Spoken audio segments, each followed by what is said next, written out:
This is the Detroit Sports Podcast Network.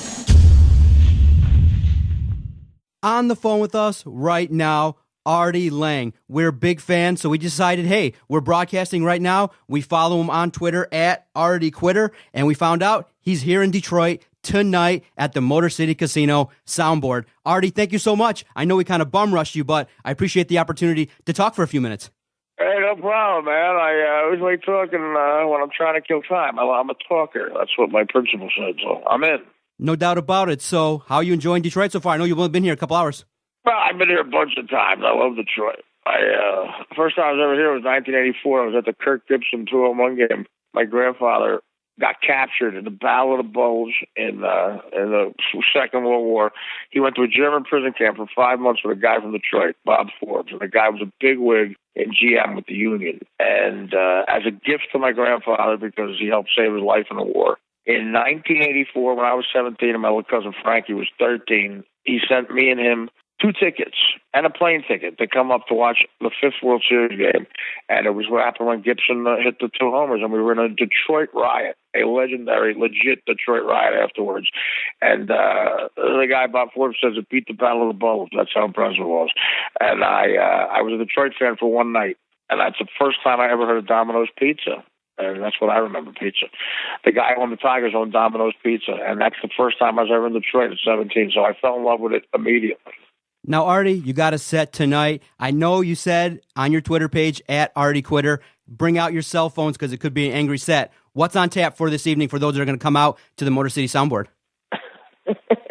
It's so funny. You didn't even hear that story. I got a little mad at some people in my life, some agents who like to pull a fast one with gigs on the road, and they offer you. I'm not mad about Detroit. I'm mad about St. Louis coming up because they make me do 4 shows.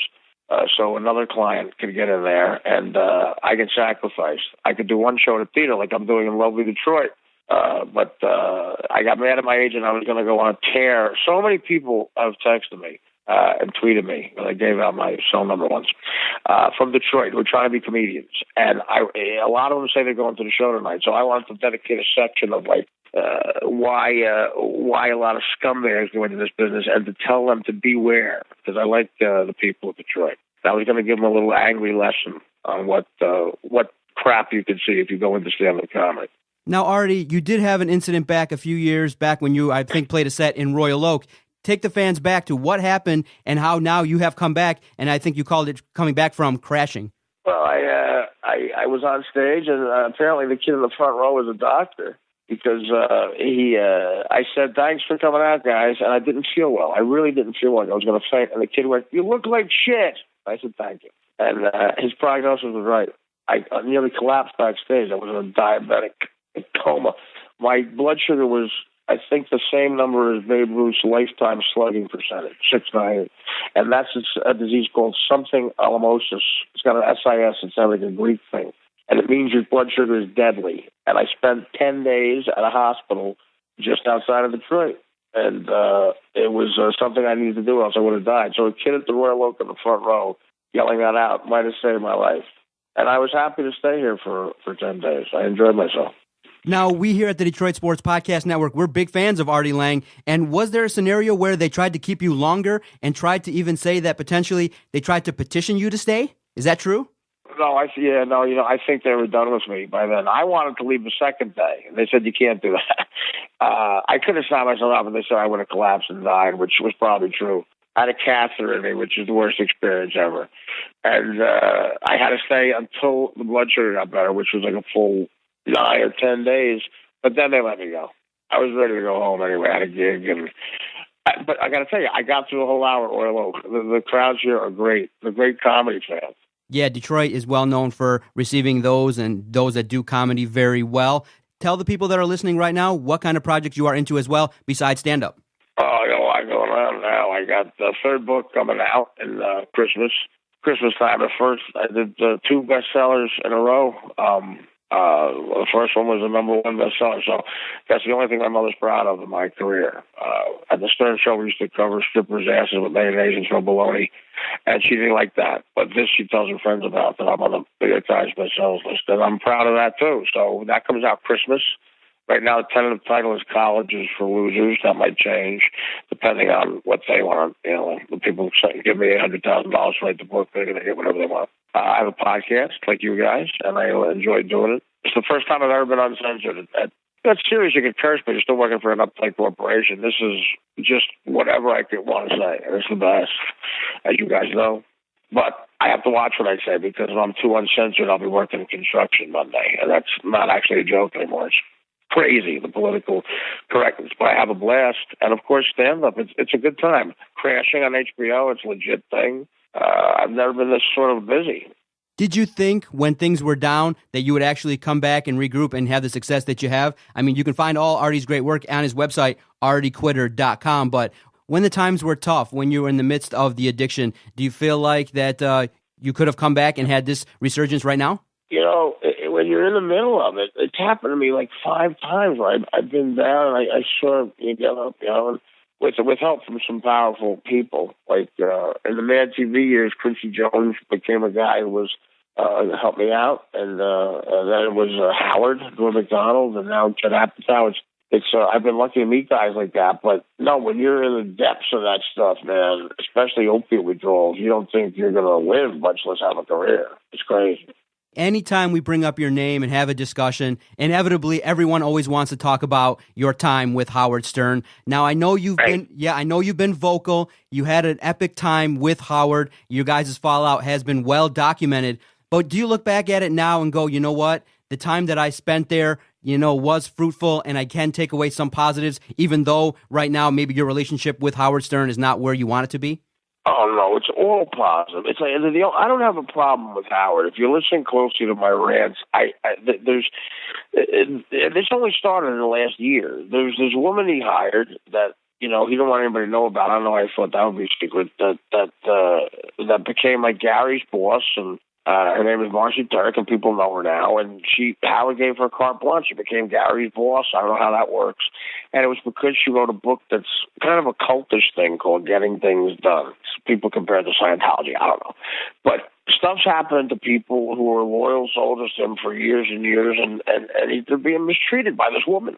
And you know, Howard, that's not the guy I knew. Howard Stern I know was insanely generous, the best guy. He gave me the biggest break of my career. Those 8 years were the best comedy I've ever done. And people that I talked to, and I start to say it's their favorite comedy ever, the stuff me and him did together on that show. So I have no regrets. I don't dislike Howard. I dislike the situation he's in, and the fact that he's writing a lot of people off who are good to him, and they're not looking for jobs or don't leech off him. They might want a recommendation from him. And because of this woman blocking him, it can't happen. And I just think that's weird, and they don't have a voice, those guys. They're not performers, a lot of them. I do, and I'm trying to give them a voice against her, not Howard. I think I could save him, too. I think he's in trouble.